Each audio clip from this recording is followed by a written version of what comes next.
Good morning, guys. Welcome back to my channel. Today is 10 DPO. We're gonna go ahead and get started and dip this easy at home strip.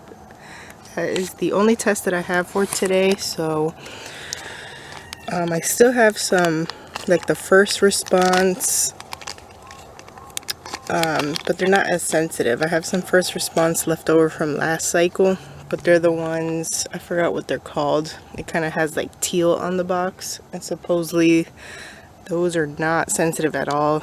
Like, they only track 100 ml of HCG from research that I did online. So I'm not going to be taking those. I'm just going to continue with the easy at home strips, because the easy at home strips are more sensitive than that type of first response. I don't have any more Walmart 88-cent tests. So I'm going to set this aside and let that run through. Continuation from yesterday, I did say I had no spotting whatsoever when I left the video yesterday, but for some reason yesterday, 9 DPO at nighttime, I noticed some very light and minimal brownish to tan spotting last night, and then again today this morning. No bleeding, nothing pink in color, and it's very minimal. Nothing like last cycle where at 9 DPO I had a lot of like more fresh looking blood mixed with CM. Nothing like that this time. It just looks very light brown and barely there. So I'm not sure if AF again is going to be doing this like it did last month, where I spotted from 9 DPO all the way till I ended up getting my AF at 16 DPO. Fingers crossed that is not happening again, because that is pretty annoying to spot a whole week, and then you have to have your period for a whole week. So that's like half a month of bleeding. But I'm continuing my progesterone cream. Today's 10 DPO. I'll probably stop the progesterone cream around 12 DPO. So I'll continue using that, and I'm going to continue the Vitex and the prenatals just in case. But that is all I am doing for the rest of the cycle. I'll continue testing and just taking those extra supplements to help support my body if I am pregnant. Around 9 DPO, there is still a slight chance that it could be implantation, but we'll just have to see how we progress, because I started spotting last month at 9 DPO, and I don't think we were pregnant. I was having pregnancy symptoms last month for sure, but we never really got any definite lines. Maybe some faint lines and some shadows, but nothing to for sure say that I was pregnant.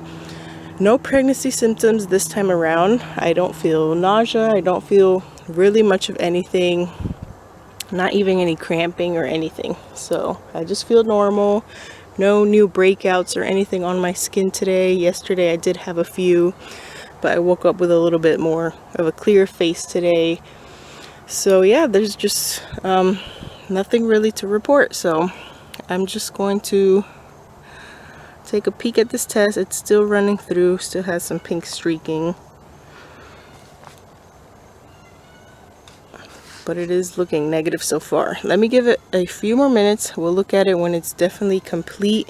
This is my test from yesterday morning that I took,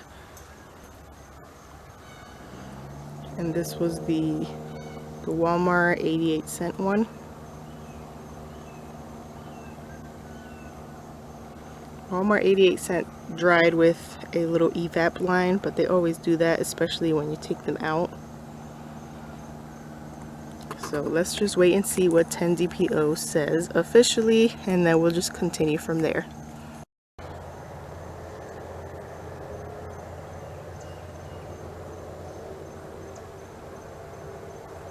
That's the Walmart 88-cent test and their evap line, because that test was negative yesterday when it hadn't dried yet. 9 DPO on easy at home. Let's go ahead and look at 10 DPO.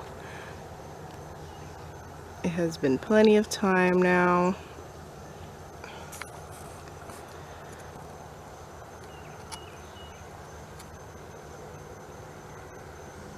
I'm not seeing anything from the camera screen, but I will take a closer look.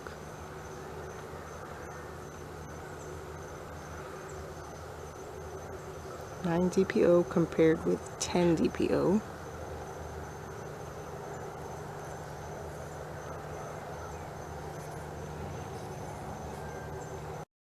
Yeah, I can't say I'm seeing anything on 10 DPO. So I'm going to call it negative for today. If my spotting at all was due to some type of implantation going on, then maybe I'd start seeing a faint something around 12 DPO. But like I said, I'll continue testing every day, and I'll continue tracking any new symptoms or anything else that's new going on. I'll continue tracking it. I just put it in my notes section in my Fertility Friend app. So, and then this is my little notebook where I just log in all my tests from all the cycles so that I can just track the progress and see how the tests look and track line progression in the case that I were to be pregnant. I definitely want to see when will be the first day that I would get a faint positive and then see line progression from there. But that is today. That's it for this video. We'll be back tomorrow for 11 DPO. And we'll continue on from there. Thanks again for joining me today. I will see you guys tomorrow. Best of luck to all of you who are also either about to start testing or already started testing, or even if you're not quite there yet. As long as you're TTCing, my thoughts and prayers are with you that you finally get to see those results that you've been praying and waiting for. Yeah, I'm not seeing really anything, nothing with color on this test. I could kind of see the shadow of where the line is supposed to be, but I'm definitely not going to call that a positive. Alright guys, thanks again. See you tomorrow.